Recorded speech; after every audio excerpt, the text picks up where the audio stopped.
এই বাড়িতে কেন আসতে চাই না সেটা বুঝতে পেরেছো দিদি ভাই? এই যে তুমি আমাকে জোর করে বাড়িতে নিয়ে এলে, আমার সম্মানটা কি বজায় থাকছে বলো? তুমি বুঝতে পারছো না কেন বৌদি ভাই? এরা তো ইচ্ছে করে প্ল্যান করে এইসব করছে যাতে তোমাকে এখান থেকে সরাতে পারে। সব থেকে বেশি দোষী হচ্ছে আমার মা।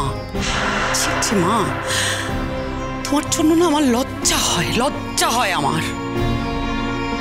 খবরদার, আমি তোকে এ বাড়িতে নিয়ে এসেছিলুম, সেই জন্য তুই থাকতে পারছিস। দেখলি তো, স্বামী তো একবার ঘুরেও তাকালো না তোর দিকে। নিজের সংসার সামলাতে পারছে না, অন্যের সংসারে এসে মাতব্বরি করছে। ঠিক তাই, অয়নদীপ যথেষ্ট ভালো ছেলে, তুই মানিয়ে নিতে পারিসনি, দোষটা তোর। এই শোনো দাদা ভাই, এই বাড়িটা তোমার নয় আর তোমার মায়েরও বাড়ি নয়। এটা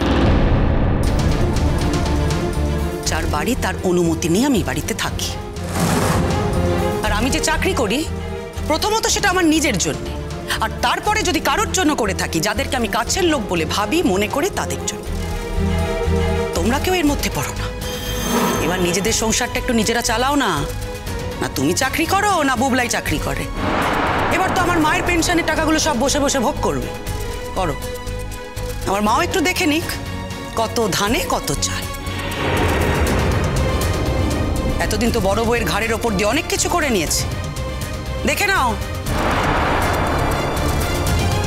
মাঝে মাঝে সত্যি ভাবি, কেন যে এরকম একটা পরিবারে আমি জন্মালাম। মিঠি, যখন জন্মেছিলি তখন পরিবারটা কিন্তু এরকম ছিল না। পরিবারটাকে এরকম করা হয়েছে, আর কার জন্য হয়েছে, কে করেছে, সেটা তো আমরা সবাই জানি। কে করেছে বুবলাই? ও যদি এখন তোমার মুখের ওপরে বলে তোমার জন্যই যত ঝামেলা, সেটা কি তোমার শুনতে ভালো লাগবে? ভালো লাগবে না? তাহলে কেন জিজ্ঞাসা করছো? বুবলাই, আমি তোকে জিজ্ঞেস করছি, কার জন্য হয়েছে বল না। সবাই তো জানে মা, নতুন করে আর বলার কিছু নেই। বাড়িটাতে একেবারে অলক্ষী ভরে গেছে।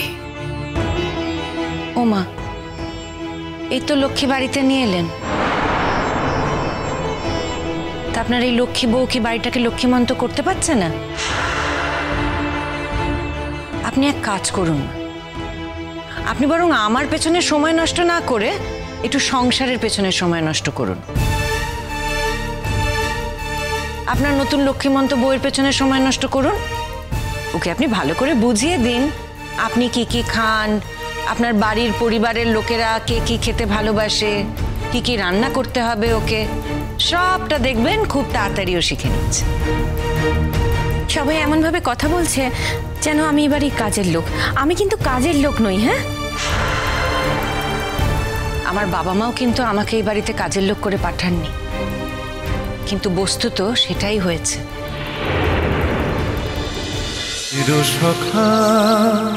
চিরসখা সোম থেকে রবি প্রতিদিন রাত ৯টায় স্টার জলসায় ও জিও হটস্টারে।